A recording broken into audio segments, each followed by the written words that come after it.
Terima kasih kalian sudah klik video ini. Bagi kalian yang ingin ikutan Cerberus Copy Trading, langsung saja klik link deskripsi yang ada di bawah ini dan langsung akan muncul tampilan seperti ini. Lalu silahkan kalian langsung klik daftar. Bagi yang belum punya akun, untuk username itu bebas. Misalkan nama username-nya adalah pemula trading, dan jangan lupa untuk di akhir username-nya diberikan @cerberus.com. Jika kalian tidak mengetik cerberus.com, maka akun Anda tidak akan bisa terdaftar. Untuk password silahkan kalian pilihkan sendiri. Untuk nama silahkan bebas. Untuk nomor handphone harus nomor handphone yang aktif, karena jantung Cerberus Copy Trading itu ada di dalam nomor handphone. Jika nomor handphone berbeda, maka Cerberus Copy Trading tidak akan berlaku. Untuk kode referral bisa diisi atau bisa dikosongkan. Setelah kalian sudah mengisi semuanya, bisa langsung kalian klik register dan akan muncul tampilan seperti ini. Untuk mengaktifasi Cerberus Copy Trading, bisa langsung kalian WA admin terhadap nomor ini, dan untuk biayanya adalah 4 juta rupiah untuk member reguler dan 40 juta rupiah untuk member eksklusif. Jika kalian ingin mengetahui simulasi profit tradingnya, langsung bisa kalian klik kalkulator Cerberus, masukkan modal dengan satuan dolar, klik 1000 misalkan, dan untuk jumlah harinya max 365, langsung klik hitung. Setelah itu akan muncul seperti ini dan scroll ke bawah.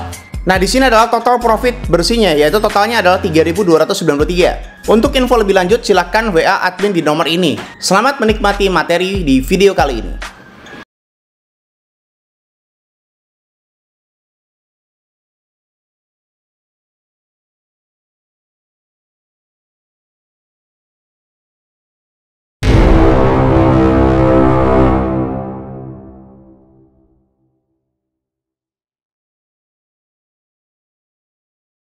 Salam traders, balik lagi sama saya Andi Firmansyah di channel ESG.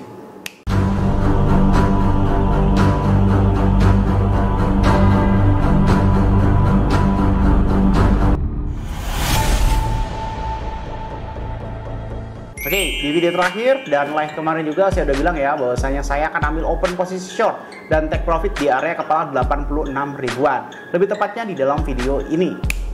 Oke, kesimpulan di video ini adalah saya akan ambil open posisi short di area 87 dan area 88 lagi.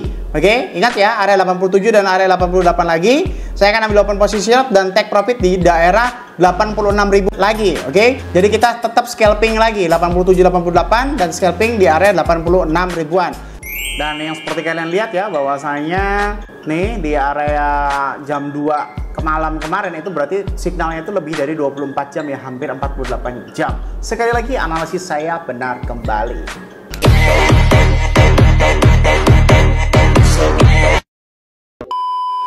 Selalu saya ingatkan bahwasanya ini bukan tentang sebuah forecast, ramalan, ataupun apapun itu. Ini berdasarkan sebuah pengalaman dan sepak terjang saya yang udah 10 tahun kurang lebih di dalam dunia cryptocurrency. Saya pernah bodoh, saya pernah ngaco, saya pernah gambling, dan lain sebagainya gitu kan. Nah, di video ini mari coba kita ungkap beberapa hal ya yang kalian akan jadikan sebuah puzzle ya. Saya akan menjelaskan satu hal before saya menganalisis kemanakah harga Bitcoin selanjutnya. Oke, puzzle pertama. Alasan saya kenapa bisa bergerak 99% selama kurang lebih 4 tahun dan 100% selama kurang lebih 6 bulan ini, itu karena saya tidak mengkhianati money management. Oke, apa itu money management? Money management adalah suatu kondisi di mana kita membagi modal kita untuk open posisi. Sesimpel itu. Kalau kalian pengen mencari sebuah pengertiannya di atas kertas, teori secara Google-nya kalian bisa Google. Tapi kalau pengertian mudah adalah bagaimana caranya kalian membagi modal untuk open posisi. Dan kalian nggak boleh mengkhianati money management itu. Money management ini adalah sebuah hal yang sangat penting untuk kita semuanya bagi seorang trader scalper ataupun seorang trader swing juga ya, kecuali investor ya atau trader jangka panjang. Ini nggak berlaku ya, money management ini nggak terlalu berlaku tapi tidak terlalu berimpact untuk seseorang yang bermain jangka panjang atau seseorang yang bermain spot trading. Nah, money management ini kenapa harus tidak boleh mengkhianati? Apakah mengkhianati dalam artian kita tuh bagaimana bang? Gini, kita sudah bisa merencanakan dan menciptakan sebuah aturan atau the rule. Hal apa yang harus kita lakukan dan kondisi apa? Loh, gimana sih bang lo ngejelimet gini? Setiap orang itu mempunyai MM masing-masing. Contoh seperti saya ya. Kalau misalkan ada kondisi loss ya, karena loss itu adalah sesuatu yang nggak bisa kita hindari, tetapi kita bisa minimalkan gitu kan. Kita sama-sama tahu bahwasanya saya udah sering ngejelasin bahwasanya kalau misalkan kita menggunakan hukum average itu tunggu minus sampai 40% pertama. Oke, 30% sampai 40% baru menghukum average. Nah, ketika kita sudah tahu hukum average di satu padekan tentang money management dan gak boleh mengkhianatinya, yang dilakukan kebanyakan orang atau trader-trader pemula adalah mengkhianati peraturan yang dia buat sendiri. Itulah hal yang akan membuat kalian kalah atau loss atau margin call atau liquid. Contoh, kalian menggunakan open posisi leverage 3 kali lipat atau leverage 5 kali lipat atau leverage 10 kali lipat ya. Kalau leverage di atas 10 kali lipat, saya anggap bahwasanya Anda itu gambler gitu ya. Kalau misalkan Anda open posisi dan Anda baru minus floating 10%, minus floating 15%, dan Anda terlalu buru-buru untuk mencari hukum average-nya, mengopen posisi baru atau men-split dan sebagainya. Nah, itu adalah salah satu penyebab kalian itu mengkhianati aturan yang kalian buat sendiri. Coba kalian merenung, coba kalian berkaca, apakah perkataan saya ini benar atau cuma ngarang aja? Anda semua tahu dan tahu secara teori. Kalau saya tanya, lu kalau misalkan mau hukum average, itu minus di berapa? Ya menurut Bang Andi kan 30-40% aja Bang. Oke, tetapi coba cek portofolio lu, kira-kira berapa persen setiap saat lu pakai hukum average atau mode split saat lu open posisi dengan posisi yang salah gitu kan. Coba kalian cek secara portofolio. Saya yakin rata-rata orang itu tidak sabar. Pada saat portofolionya minus 5%, minus 10%, rata-rata orang akan buru-buru menggunakan hukum average, split, atau beberapa mode yang harusnya itu digunakan nanti. Nah, itu adalah salah satu hal yang harus kalian lengkapi untuk puzzle di dalam diri kalian. Jangan pernah mengkhianati money management atau the rule yang kalian ciptakan sendiri atau kalian yang janjikan terhadap diri sendiri. Ketika kalian melupakan itu dan ketika kalian mengkhianati hal tersebut, maka margin call dan liquid itu akan menjemput kalian. Baik itu stop loss dan lain sebagainya.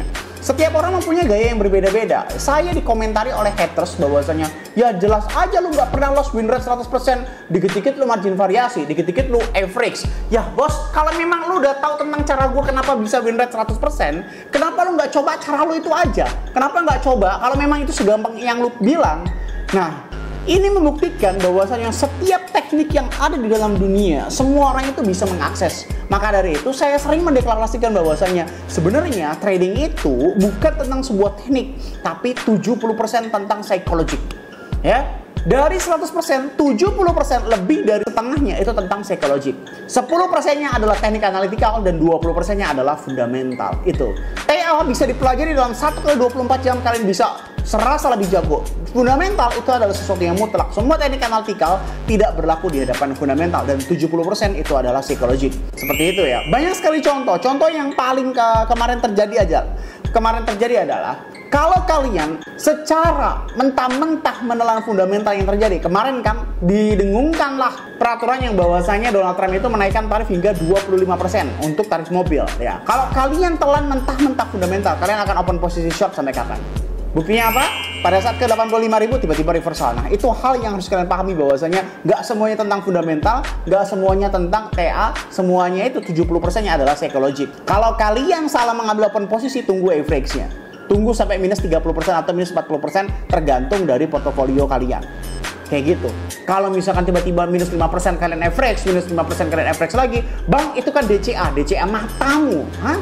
Orang-orang ini banyak terlalu idealis, ya, berlindung di balik kata DCA. DCA itu apa sih? Don't cost averaging itu apa sih? Emang lu mau pakai average itu berapa? Setiap 1% lu DCA. Itu namanya ya. Itu bukan DCA, tapi panik, bos. DCA itu mempunyai sebuah rule atau aturan masing-masing. Ada yang 20%, ada yang 30%, ada yang 40%, ada yang 50%. Kalau kita memakai leverage ya, kalau kita memakai spot ada yang 10%, ada yang 20%. Lah ini baru gerak dikit, baru minus dikit.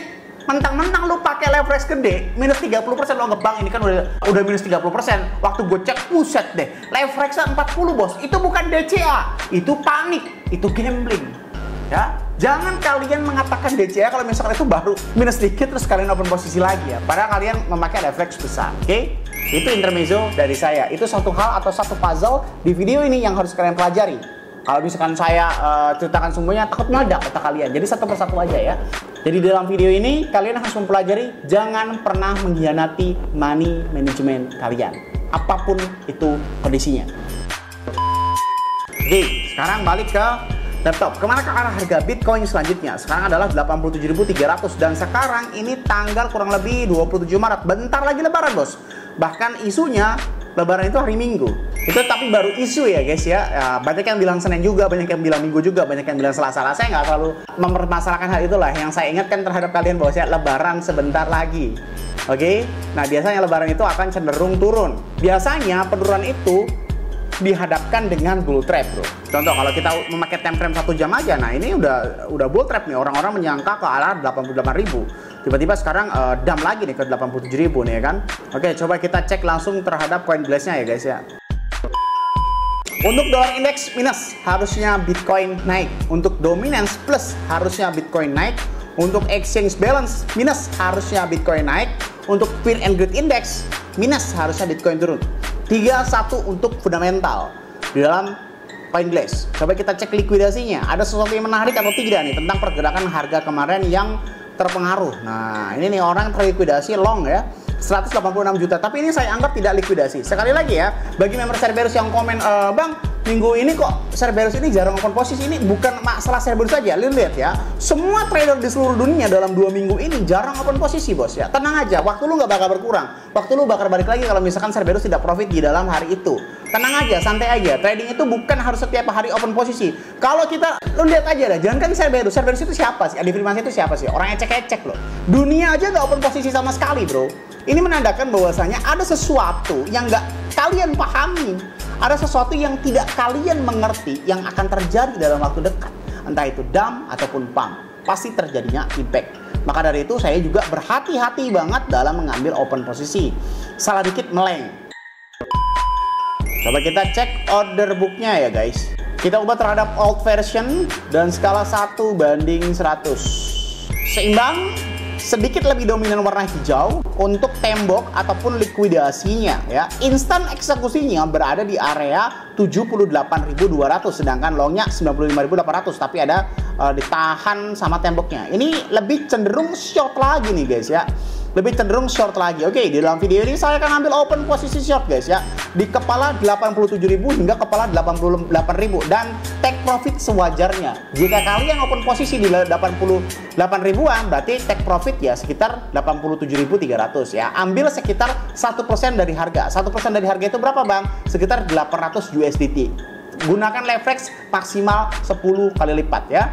Yang penting kalian cuan aja setiap hari. Tapi kalau kalian nggak mau ribet dan mau santai hidup, ikutan Cerberus aja bro. Sayangi uang kalian supaya uang kalian lebih cepat berputar. Semoga bermanfaat video kali ini yang saya sampaikan. Jangan lupa klik like, komen, dan subscribe. Logikanya ini kalau kalian nggak subscribe, ngapain saya buat video lagi? Dan share ke teman kalian agar teman kalian tahu apa yang kalian tahu. Saya Adi Firmansyah, use your logic, dan salam traders.